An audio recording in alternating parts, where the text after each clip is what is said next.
প্রধান উপদেষ্টা ডেকেছেন।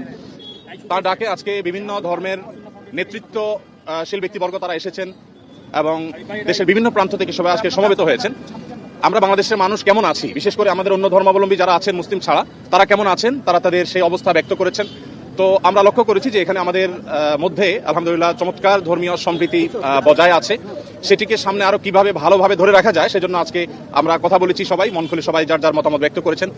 মাননীয় প্রধান উপদেষ্টা মহোদয় তিনি আমাদের কথাগুলো খুব মনোযোগ দিয়ে শুনেছেন এবং তিনি বলেছেন যে একটি সুন্দর সম্প্রীতির বাংলাদেশ, যে বাংলাদেশে কোনো ভয় থাকবে না, সেটি গড়বার জন্য তারা কাজ করছেন।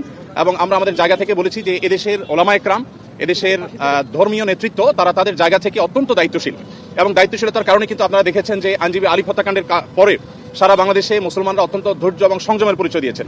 বিগত সরকারের শেষের দিকে আপনারা দেখেছেন ফরিদপুরে দুইজন মসজিদের নির্মাণ শ্রমিককে অত্যন্ত নির্মমভাবে অন্য ধর্মাবলম্বীরা হত্যা করার পরও গোটা দেশের মুসলমানরা অত্যন্ত সংযমের